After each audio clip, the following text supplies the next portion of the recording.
Good morning, third year, and welcome to your last lesson of third year before the summer holidays. I've got some medieval music playing in the background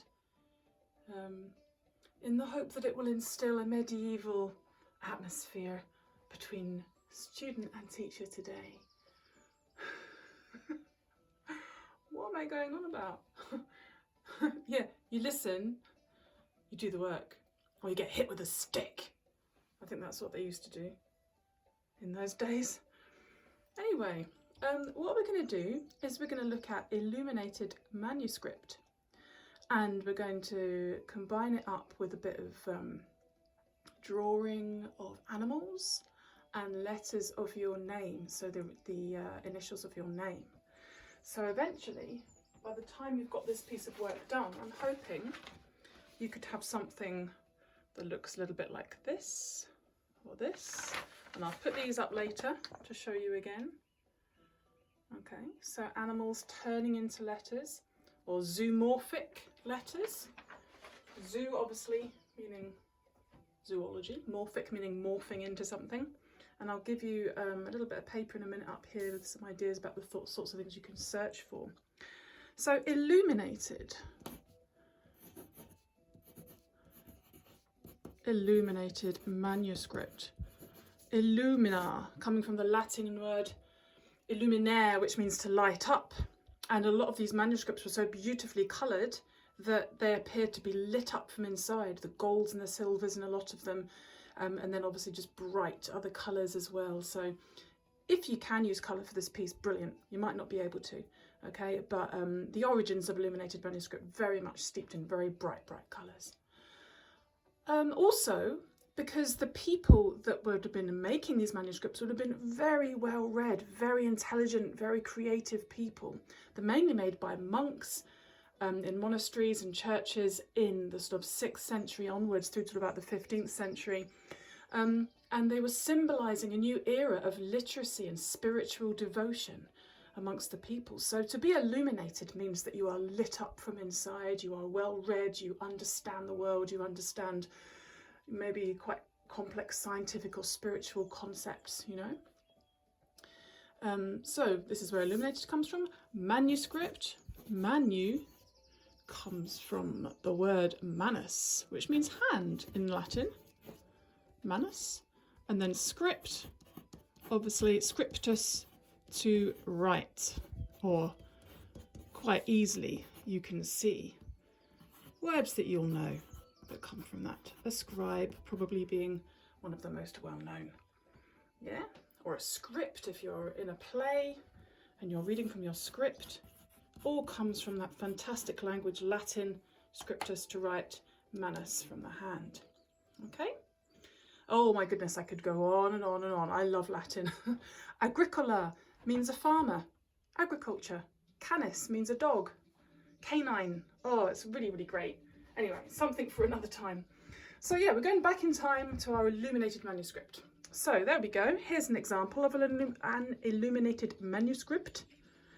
And you can see the most beautiful letter here created with leaves, and then all the words, obviously Latin words in between. But they paid so much devotion to their colours and their detail and their pattern. There's another beautiful one. Okay, so you could surround your letter with patterns or insert things in between your letter. Beasts and animals used an awful lot in this kind of thing. Of course, nature was what so much of people's livelihoods and lives were completely centralised around, this idea of the world, Mother Nature being at the centre of everything, because it had to be. There was no technology. So it was all about, you know, the seasons and the turning of the seasons and the moon positions and the solstices and the animals that inhabited the world as well. So anyway, you could include creatures in your pieces, is what I want you to try and do. I just realised there's a horrible reflection of myself in this iPad. I'm going to try and ignore this. Let's stand over here. Is that better? Okay, so there's a beast, and also repeating patterns used an awful lot. Here's some great animals. Look, some sort of hare, I think, or a creature of some sort. I don't know if it's a hare. It looks like slightly like a devil. some sort of long beaked thing, another long beaked thing with a face on the front of it. How strange is that? I'd love to see you make up your own inventive creatures. Celtic knotwork, a great thing to research and find ideas from. Obviously, this is very complex. I'm not expecting you to go away and make complicated Celtic knotwork, unless you want to, okay? But that's something that could inspire you somehow. And see how quite often within the animals, they put shapes within to almost like represent the structure of the bones inside or whatever, just gives it an extra little bit of depth. Here's lots more creatures as well. Look for faces. Faces, legs, tails. You might find wings in some of these. Here's some great ones, really good. So letters that have just got curly cues and different kind of expressive kind of patterns and things all the way around the outside edge. Humans as well. This kind of repetitive thing often represents tail feathers. Here's some more illuminated capitals. So this is the idea. There's some more beasts. And I just got all these pictures online. You can easily do the same kind of search, save yourself some pictures and use them as reference material to make your own piece. Okay, so going back to my, here we are, my internet that was on earlier. When you are searching for things for inspiration, there you go, that's what you want to be searching for. This will give you these types of images. Zoomorphic letters is great because you're going to get, oh no, this is the zoomorphic letters. You're going to get all kinds of animals woven into the letters if you look carefully.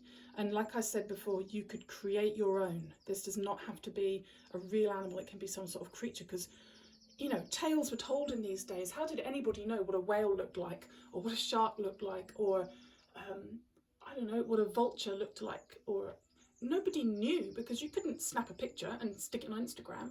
So everything was word of mouth.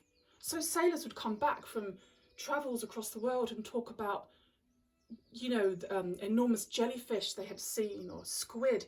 And this turned into the legend of the Kraken, an enormous, huge squid-like creature that could actually bring down a ship that was 10 times the size of the ship, because people exaggerate, don't they? You know, you go fishing and you know, you get that and it's like, I got this.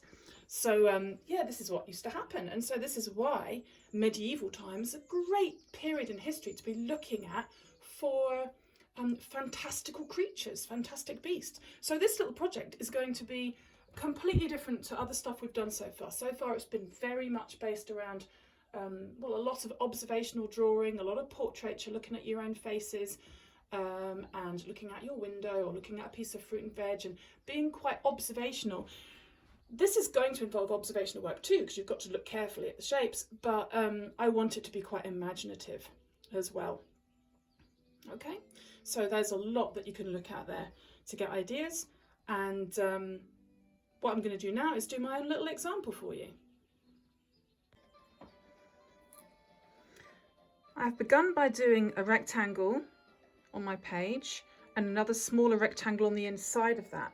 Now it's easy for me because this lovely ruler I have has lines going through the centre of it, which means I can line up on a certain, I've decided to line up on the second line down here, this second line down, and then match it up with my original line that I drew on that second line down, and that gives me a beautiful even width.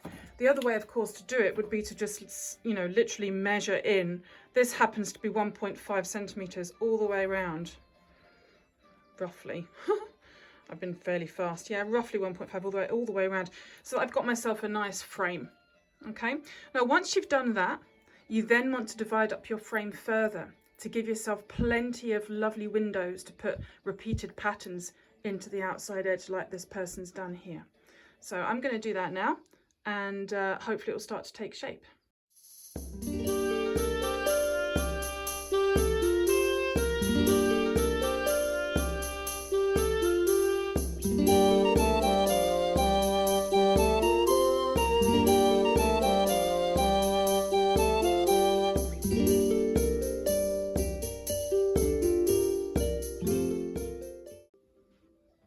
So I've done my frame now using my ruler, trying to take care to get my lines as parallel as I can.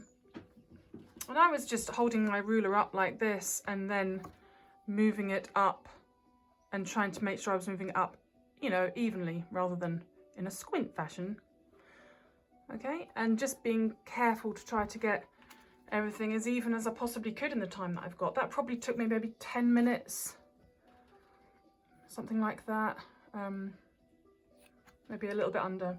Okay, so next step would be to look at your initials and sketch them out lightly first. That's just what I think is an easier way to do this. So I'm just going to do AG. So I'm just going to sketch lightly, really lightly, because all this is for is to help you see roughly how much space each letter is going to take up.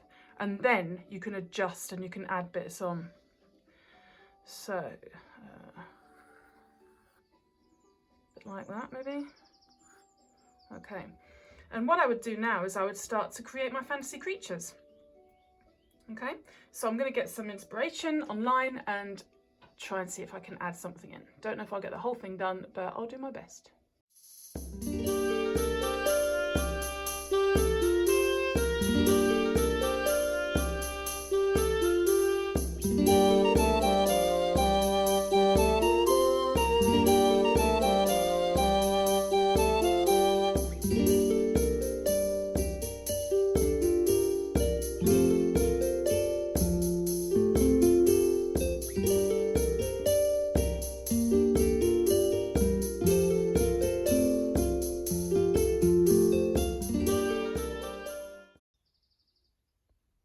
Okay, so now I've got my A and my G. What I would do next is start to put patterns in the border and think about doing repeat patterns. If I go back to the pupil example I had before, you can see that they've put like kind of repeated patterns. They've put a thing in each corner. They've decided to do a different thing in each corner. Might be nice if you have the same thing, I don't know. And then they've done completely different patterns all the way around. You might decide that you want to do something a bit more repetitive. This one, you can see that they've put the same sort of diamond, diamond, cross thing that looks like a goblet. This, and then they've reflected it like a mirror, which is nice, this kind of GP thing. And then a number 8 on Ankh symbol. And then whatever it is here is up here, but the other way around. So that's had a lot of thought gone into it, that one. I like it. And this one as well, they've done like diagonally opposite things. Okay, so you decide what you want to do, but get your patterns from Illuminated Manuscript. Don't just make it up completely out of your head, or it won't have the look that we're seeking, which is that sort of medieval look. You know, I've got lots of these kinds of things that I've brought from school that I'm looking at to give me ideas. So, you know, there's one there, there's another one. So just looking at these types of patterns. And also in jewellery, look at this. This is the Hunterston brooch that was discovered in Ayrshire in 1830. But apparently it was made around about 700 AD, and it's gold with silver detailing. And I mean, look at that. Look at the detailing in this. That's just beautiful. To think that's been made by hand 1,300 years ago. And you can see clearly from the way this brooch is designed, the inspiration for the border here, segments, okay? And repetition, whatever's here, whatever's here is here. You know, whatever's here is here. And symmetry. That's a really, really good example for you to look at. So look that up, Hunterston brooch. Okay, I'll go and do some on my border.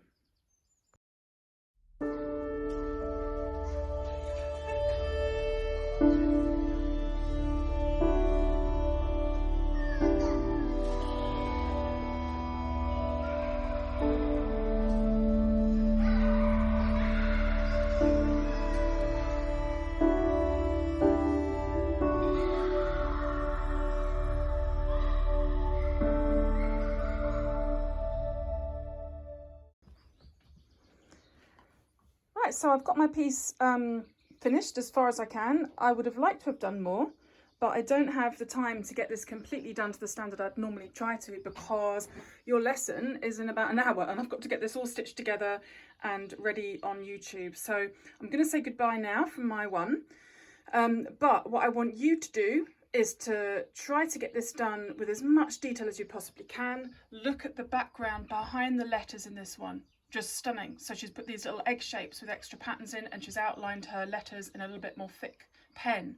You could go over the top of this in very fine liner pen if you wanted to, but that would be quite tricky. Careful not to smudge. You could put coloured pencil in really neatly. You could put watercolour paint if you've got any with a tiny brush. You could do that if you wanted to. But you're going to have to be really careful about, you know, adding colour in. You know, be careful not to put two colours that are too similar to each other next to each other, or you won't have the letter standing out.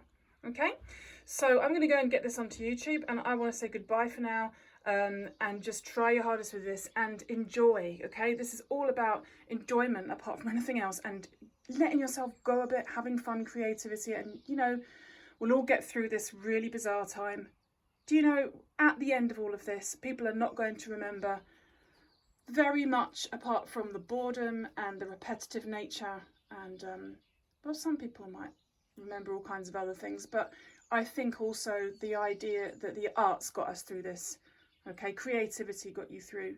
Where do we go to when we need a little bit of comfort apart from our beautiful dogs? We go, oh right, fly. We go to Netflix, and we go to Spotify, and we go to watch people on YouTube doing little videos of themselves playing their musical instruments in their bedrooms, or we go to Zoom and we catch up with friends, and we might do, I don't know, we might sing a song or play an instrument or something like that on Zoom. These things are what gets us through, the arts and creativity. So important. And also the ability to draw is going to set you up in life. Okay, it's going to set you up for so much. Being able to communicate is such an important thing. I mean, look at this here. I was thinking about this earlier, about how, you know, this is me trying to redesign my kitchen. We're having some work done, and this is my plan. Now, the ability to be able to be exact and to measure and to understand space and to understand you know, the importance of something being really refined in order to communicate an idea. You know, this is something one of you might go into. Some of you, I should say. I'm quite sure more than one of you might go into. Architecture, interior design, that kind of thing. So drawing, whether you're drawing something for fun and pleasure like this, or something that's very pragmatic and useful and doesn't have any emotion or feeling in it, but just has information in it. It's all about the skill that comes out of your hands. Yeah, and your mind and your imagination.